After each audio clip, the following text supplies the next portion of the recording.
Assalamualaikum warahmatullahi taala wabarakatuh. Alhamdulillahilladzi hadana li hadza wa ma kunna linahtadiya laula an hadana Allah. Asyhadu an la ilaha illallah wahdahu la syarika lah wa asyhadu anna sayyidana Muhammadan abduhu wa rasuluh wa safiyuhu min khalqihi wa habibuhu addal amanah wa ballagha risalah wa nasahal ummah wa kashafal ummah wajahada fillahi haqqa jihadi. Allahumma salli wa sallim wa barik ala sayidina Muhammad wa ala ali sayidina Muhammad wa ala alihi tayyibin wa ashabihi al-hadin wa man tabi'ahum bi ihsanin ila yaumiddin. Rabbana syrah lana sudurana wa yassir lana umurana wa hlul 'uqdatam min alsinatina yafqahu aqwalana. Rabbana la tuzigh qulubana ba'da idh hadaitana wa hab lana min ladunka rahmah innaka antal wahhab. Rabbana adkhilna mudkhala sidqika wa akhrijna mukhraja sidqika waj'al lana min ladunka sultanan nasira. Wala haula wala quwwata illa billahil aliyyil azim. Amma ba'd. Ini kasihi seluruh ahli dan kuasa surau An-Nur. Hadirin hadirat muslimin muslimat yang dirahmati Allah. Alhamdulillah, syukur kita pada Allah Subhanahu wa taala pada malam ini dapat lagi kita bertarawih dan sampai kita ke kunut solat witir, menandakan sudah berlalunya separuh Ramadan. Budak-budak kalau makan benda yang dia suka, kek ke, gula-gula ke, dia dah separuh je, dia nak lagi, kerana dia suka dan seronok dengan apa yang dia makan. Satu lagi budak dapat benda yang dia tak suka, dia rasa sekejap, lepas tu dia buang. Jadi ada dan mungkin ramai yang dah membuang Ramadan. Bila kita lihat masjid-masjid dan surau-surau yang ikut SOP pun tak penuh. Kalau tak ikut SOP, kalau tak ikut tak tahulah berapa saf yang kita ada. Hadirin hadirat yang dirahmati Allah, kita menuju kepada penghujung Ramadan insya-Allah, yang mana fasa yang kedua ini keampunan, dan juga yang terakhir adalah pembebasan daripada api neraka Allah Subhanahu wa taala. Saya nak share tentang amalan-amalan yang menyebabkan tuan punya amalan tidak disentuh oleh api neraka Allah. Selain daripada amalan dalam bulan Ramadan. Bulan Ramadan kita tahu dia ada visi dan misinya. Visi yang jauh, misi yang dekat. Betul, saya silap, selalu confuse. Misi dekat, misi jauh. Kalau salah tolong saya pun blur-blur. Semua sisi je. Tuan-tuan, tujuan jarak dekat kita punya misi kita adalah untuk merasai kesusahan orang-orang yang susah. Ada satu sketsa anak dengan bapa. Anak tanya, "Ayah, kenapa kita puasa?" Bapa dia pun jawab macam biasalah, jawapan skema, jawapan apa? Jawapan klise kan. Kita puasa sebab nak merasai kesusahan orang-orang miskin. Anak pun spontan jawab, "Oh, macam ni orang miskin rupanya, susah, siang-siang tak makan, maghrib je penuh dengan makanan. Begini rupanya orang susah." Sebab masa tu dia tengah buka puasa, penuh dengan juadah. Bapak dia pun tengok. Tuan-tuan dan puan-puan, di sini kita dah kantoi dah. Visi kita hilang, misi kita hilang. Kita dah lari sebab kita bukan satu dua juadah, berjuadah-juadah beraneka kuih, beraneka jenis ibadah. Itu antara sebab faktor kita gagal, kita gugur di tengah Ramadan. Kerana seronoknya makanan, penuhnya perut, merosakkan kemanisan ibadah. Adapun jangka masa jauh kita, Ramadan ni untuk kita bebas daripada neraka. Itu dijelaskan oleh baginda Nabi sallallahu alaihi wasallam dalam sebuah hadis riwayat Imam Ahmad, lillahi utaqa'u minan nar wa dzalika fi kulli lailah. Setiap malam ada nama-nama yang naik, bebas daripada api neraka Allah Subhanahu wa taala. Itulah jangka masa jauh, memang jauh sekali, iaitu visi akhirat. Selain daripada Ramadan, apa lagi amalan yang menyebabkan kita terpelihara daripada api neraka Allah? Yang pertama ialah pasakkan keimanan yang kuat, yang tulus dalam hati kita, dapat membebaskan diri kita daripada neraka Allah. Dalam sebuah hadis yang sahih, Nabi sallallahu alaihi wasallam bersabda, "Ma min ahadin yashhadu an la ilaha illallah wa anna Muhammadar Rasulullah sidqan min qalbihi illa haramallahu alaihi nar, haramallahu nar." Atau kama qala.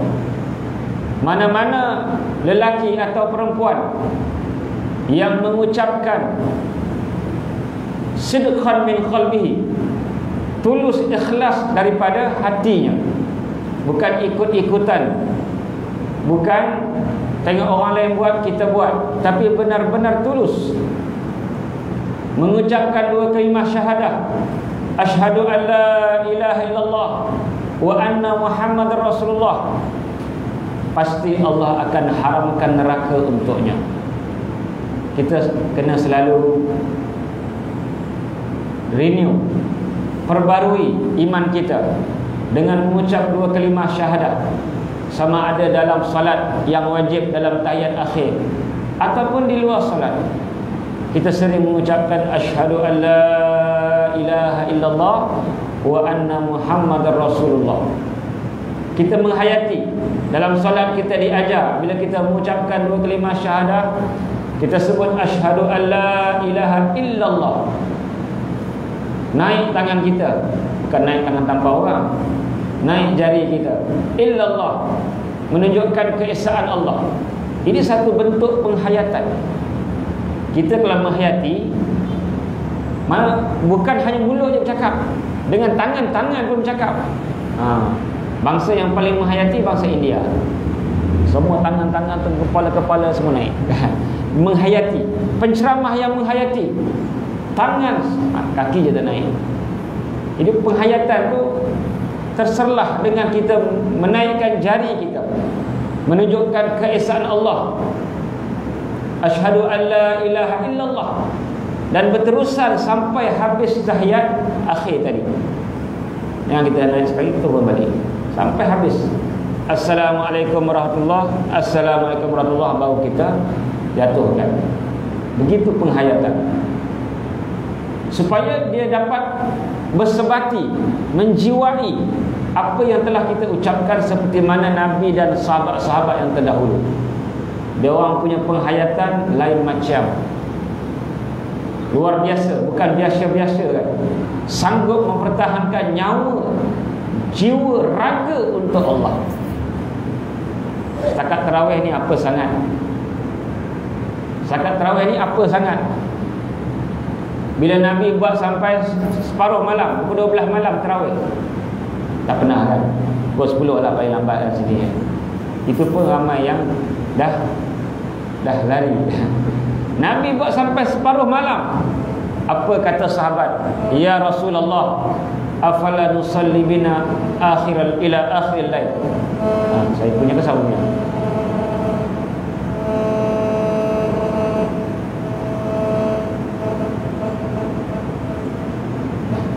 Tak tahu saya, mungkin saya punya tak ada line dah sini. Ada lambang E je. E ni apa? Empathy ke apa? Ke mic?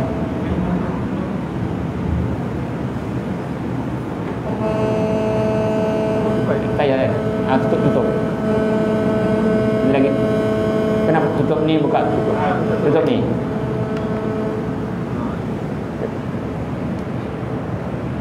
Cuba dia tak rela dimadukan. Macam perempuan juga. Dua dia tak nak, seorang je dia nak. Bila diduakan dia pun marah. Okey. Seperti mana para sahabat, nabi-nabi dan juga ulama-ulama yang terdahulu, mereka sanggup. Tadi cerita tadi kan, Nabi buat sampai 12 malam. Apa dia orang kata? Dia orang respon apa? Ya Rasulullah, kenapa tak sembahyang tarawih sampai subuh? Nabi dah bagi 12 malam, dia nak lagi. Yang ni kira dah pendek dah ni, tak sampai sejam. Ataupun kira mudah sejam lah. Sejam. Nabi buat 3-4 jam, sahabat nak lagi. Ini beza kita punya keimanan. Jadi kita sentiasa mengulang balik. Asyhadu an la ilaha illallah wa anna Muhammadar Rasulullah. Ini kita hayati maknanya, pengakuannya, penghayatannya, supaya kita jadi macam mereka yang terdahulu. Zaman dulu tuan-tuan dan puan-puan, baru masuk Islam dah sanggup pertahan nyawa. Kita sejak lahir-lahir muat-muat dah status Muslim. Pergi ke pendaftaran agama Islam. Kita sering didedahkan dengan macam-macam pendedahan agama Islam, tetapi jauh beza. Contohnya seorang budak ni sebelum zaman Nabi Muhammad SAW, dia ni hidup dalam keadaan manusia menyembah manusia. Sikit dia punya cerita dekat surah Al-Buruj, ada sikit je Allah sebut, tapi dalam hadis panjang, hadis sahih. Dia belajar sihir, dalam masa yang sama dia ambil ilmu daripada seorang rahib yang percayakan Allah. Yang lain semua tak percaya Allah. Akhirnya bila dia jumpa satu binatang yang besar yang menghalang manusia lalu lalang, semua takut, binatang besar. Nabi sebut dabbah azimah. Kisah ini disebut dalam kitab Riyadhus Shalihin dalam bab yakin. Tuan-tuan boleh rujuk kisah panjang. Jadi dia budak belajar ilmu tauhid daripada rahib tadi, ambil batu, aku percaya dengan Tuhan yang diajar oleh rahib, bukan yang diajar oleh ahli sihir. Dengan nama Tuhan si rahib tadi, dia balik mati. Nampak? Dia punya kesan iman tu sangat luar biasa. Jadi kesan iman kita di mana? Sejauh mana kita sanggup berjuang, menggadaikan nyawa, mempertaruhkan jiwa kita untuk Allah, ibadah kita segala-galanya untuk Allah. Dan akhirnya bila raja tahu, rahib pun dipanggil. Dan pembesar raja tadi beriman kepada budak tadi sebab dia buta. Budak tadi doa, celik dia. Dia baru sehari beriman, raja tadi minta dia murtad, kembali kepada agama asal. Dia tak nak. Nampak? Baru sehari beriman, sanggup mempertahankan imannya. Akhirnya dia digergaji, dibelah dua daripada kepala sampai ke pinggang, sampai ke kemaluan, terbelah dua. Kita setakat tarawih, puasa sikit, tapi itu pun tak ada kualiti. Puasa yang hanya puasa perut kita. Di mana nilai iman kita? Yang kedua, perkara yang menyebabkan seseorang itu diharamkan neraka ialah solat. Dalam hadis riwayat Bukhari dan Muslim, Nabi SAW bersabda, innallaha harrama 'alan nar an ta'kula athar as-sujud. Sesungguhnya Allah mengharamkan neraka untuk makan kesan-kesan sujud, iaitu kesan-kesan solat. Nabi kesan solat sehingga mana kesan fizikal, bukan kesan dari segi kehidupan. Kesan solatnya sehingga mana bengkak kaki, tawarramat qadamah, sehingga mana infatarat, pecah kaki. Solat menjadi satu benda yang menyeronokkan. Seronok solat. Tak solat resah. Kita solat resah. tuan-tuan. Jadi kita kena budayakan solat. Kita panggil anak isteri kita datang ke masjid surau. Kalau mereka tak pergi sekolah, kita marah, kita letir. Kalau yang laki, kita pukul, tak pergi sekolah. Tapi bagaimana dengan tidak pergi masjid dan solat? Nabi wajibkan kita pukul bila tak solat. Adakah kita bertegas kepada keluarga kita? Itu tentang pembudayaan solat, kerana ia dapat membentengi diri kita dan keluarga kita daripada neraka Allah. Kita tak nak kita dalam syurga tapi neraka anak isteri kita. Di mana satu kisah yang Allah sebut dalam Al-Quran, ahli neraka yang dibakar, yang diseksa, memanggil ahli syurga yang mereka kenali, mungkin ayah mereka, ibu mereka, saudara mereka, adik-beradik mereka. Allah sebut dalam surah Al-A'raf, wa nada ashabun nari ashabal jannati an afidhu alaina minal ma'i aw mimma razaqakumullah qalu inna Allah harramahuma 'alal kafirin. Penduduk-penduduk neraka memanggil penduduk syurga, ayah mereka, ibu mereka, kawan mereka, jiran mereka, officeman mereka yang mereka kenal, mungkin guard mereka. Hai ahli syurga, an afidu alaina minal ma', kami nak air, au mimma razaqakumullah, kami nak rezeki. Jangan tengok, maknanya Allah Ta'ala bukan hanya seksa fizikal, Allah seksa mental mereka. Bayangkan kalau kita ni ada orang kita kenal, tak suka dekat dia, tengok dia dalam syurga, kita dalam neraka, na'udzubillah. Tak jauh. Bukannya sakit badan dia, fizikal pun sakit, mental pun sakit, sakit hati. Tapi apa jawapannya? Qalu innallaha harramahuma 'alal kafirin. Sesungguhnya Allah haramkan makanan dan minuman kepada orang kafir, kepada orang-orang yang duduk dalam neraka. Ustaz, tak ada makanan ke dalam neraka? Tak ada minuman ke? Ada makanan, iaitu makanan yang dipanggil makanan untuk menyeksa manusia. Contohnya dhari'. Laisa lahum ta'amun illa min dhari' la yusminu wa la yughni min ju'. Tidak ada makanan bagi ahli neraka kecuali dhari'. Apa dhari'? Makanan berduri yang tajam-tajam, lebih panjang, lebih tajam daripada durian, daripada duri-durian. Ustaz, macam mana dia orang makan, Ustaz?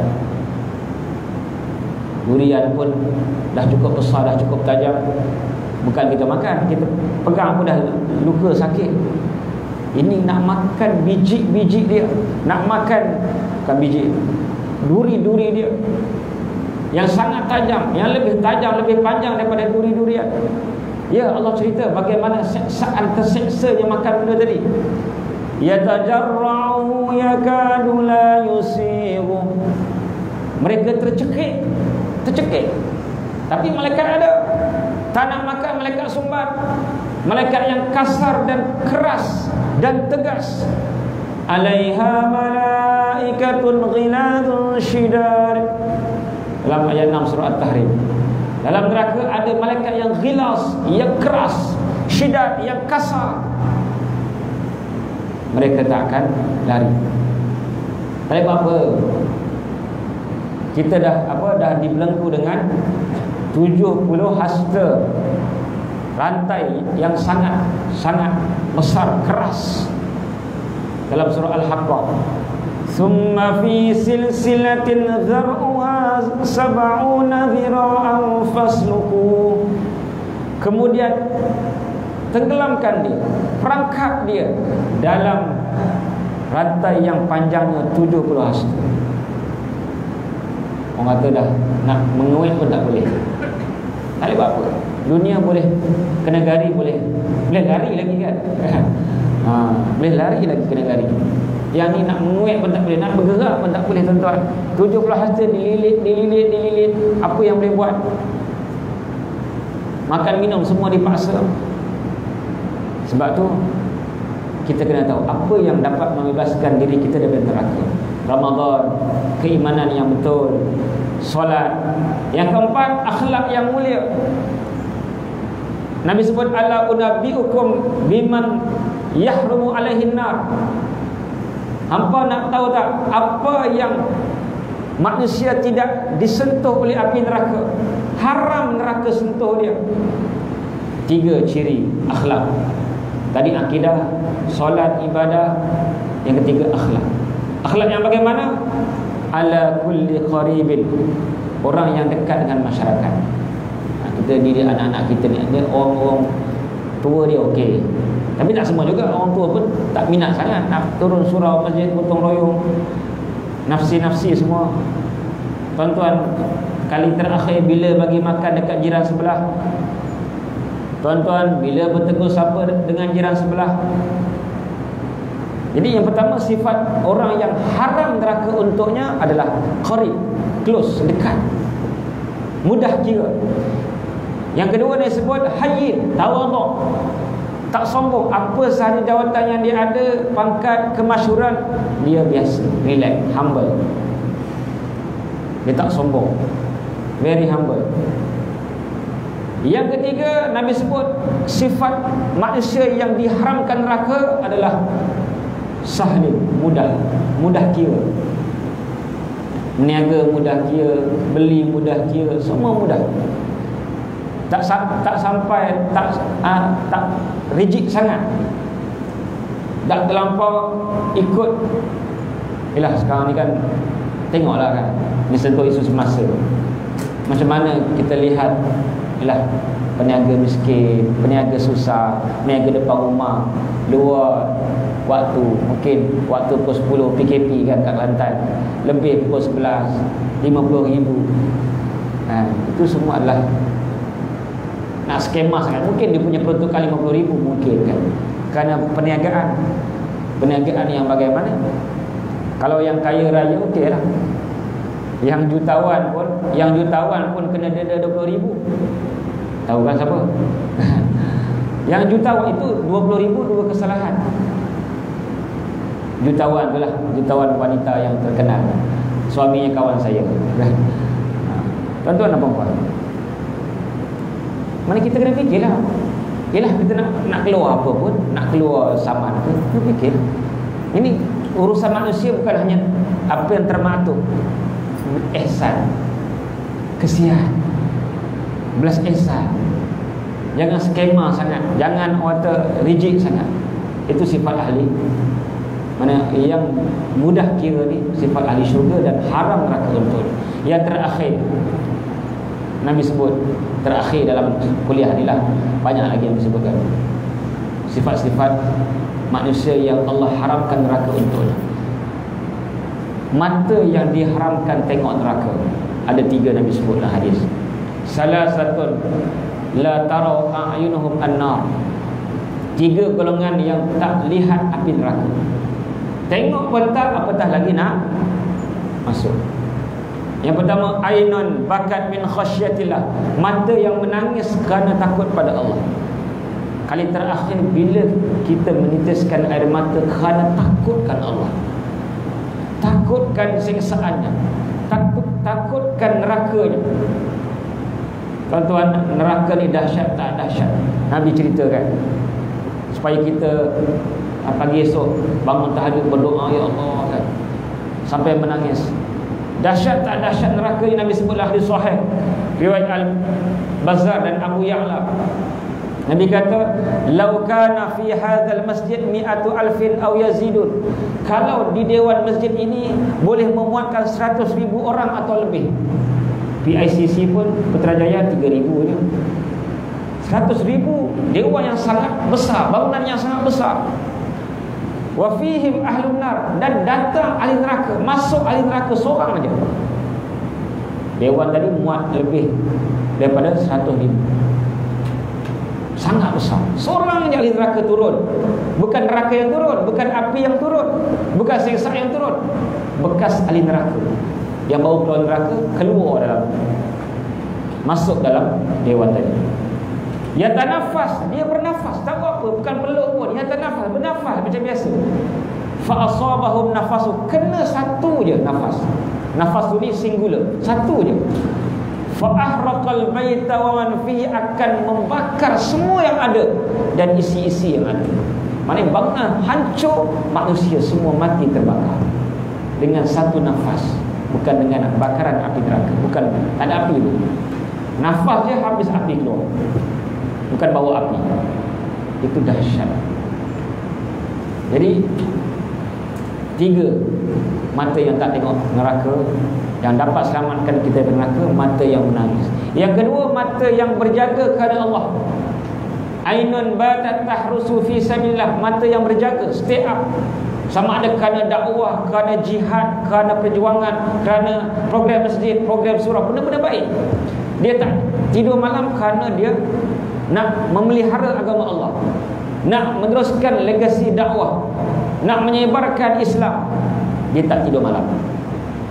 Bukan untuk kerja, kerja pun tak salah, halal kan. Tapi kelebihan ini untuk yang berjaga malam kerana Allah. Dan yang ketiga, yang terakhir, ainun kafat au ghadat an maharibillah, mata yang jaga daripada melihat benda-benda haram. Sebab tu kita kena elak-elakkan pergi tempat-tempat yang sesak ramai. Elak-elakkan, kurang-kurangkan pergi bazar. Bazar ni bazir je. Bazar ni bazir je. Bazir duit, bazir masa, nak cari parking susah. Nak beli 3, terbeli 13. Terbeli kan, terbeli. Bazir duit, bazir pahala, pahala pun hilang. Dah lalu, takkan kita nak gitu. Lain macam haram. Jadi nak pergi belilah tempat-tempat yang kurang ramai. Ustaz, tak ramai tak sedap jenuh macam tu kan. Ataupun pergilah awal, orang pun kurang. Ustaz, awal sangat sejuk duk kira tak sedap, duk kira sejuk, panas neraka kan. Ada kan pukul lepas asar, pukul 4 atau pukul 5 tu kurang, lepas tu ramai kan. Jadi kalau nak beli juga waktu yang tidak ataupun kurang orang. Ini demi menjaga kita punya masa depan, iaitu syurga kita, dan kita tak nak walaupun sedetik pun dicampak alam neraka, kerana sangat dahsyat dan luar biasa sekesal. Wallahu alam. Satu iklan lah tuan-tuan, saya ada bukan bawa barang. Saya buat pondok online, bukan untuk budak-budak, tapi budak-budak pun ada masuk. Untuk dewasa, pondok online ni ada 10 kitab. Umdatul Salik Fiqh Syafi'i, Syarah Waraqat Usul Fiqh, Syama'il Muhammadiyah, Riyadhus Salihin Besanan, Tafsir Ayat Hukum, Jawharatul Tauhid, Ilmu Tauhid, Al-Azkar Imam Nawawi, Tafsir Jalalain, 10 kitab. Boleh pilih. Macam tuition lah. Dia ada bayar macam tuition. Antara yang belajar, yang famous lah, ramai. Semua jenis, cikgu, pencet, suri rumah, macam-macam ada lah. Antara yang famous, Datuk Dr. Faizal Kamsah. Beliau ambil Selasa, Fiqh dan Usul Fiqh. Profesor Dr. Awang Sarian, Datuk Seri dah sekarang, dia ambil 2. Beliau ambil Fiqh dan Tauhid. Tauhid hari Khamis. Imam muda pun ada. Imam muda tadi ambil juga, tapi dia ambil sekejap, mungkin dia sibuk tak sempat. Ambil sebulan, lepas tu yang konsisten, yang bersama mengaji dengan saya, yang saya seorang yang mengajar, yang belajar, yang konsisten, PU Hafiz, PU Akram, Imam Muda Aran. Ustaz Don pun ambil, cuma Ustaz Don ambil video. Kita lepas mengajar ada video, rilis dekat Telegram dan grup WhatsApp pun ada. Tapi grup WhatsApp tu dia lambat sikit lah, sebab dia tekan dia boleh tengok terus. Kalau Telegram kena download dulu. Jadi siapa yang berminat boleh ambil nombor dekat siapa? Tuan Haji. Saya tak bawa pamphlet dah, hari-hari bawa je cemuh dah. Malas bawa pamphlet dah. Jadi siapa yang nak boleh minta dekat Tuan Haji kita ni, minta nombor, nanti saya bagilah detail. Siapa yang minat, ini mudah. Tak sempat tertidur, ada video dia. Kita pun selalu buat nota supaya dapat baca. Siapa yang minat pondok online, kita kena mengaji, sebab Kita punya ilmu kena ada depan kita supaya dapat memandu kita ke arah jalan yang betul. Semua kena komplit lah. Cuma ilmu alat je, bahasa Arab je saya ada itu, tapi dah habis saya tak, saya ganti kitab lain. Wallahu a'lam. Aqulu qawli hadza, astaghfirullahalazim li wa lakum. Assalamualaikum warahmatullahi taala wabarakatuh.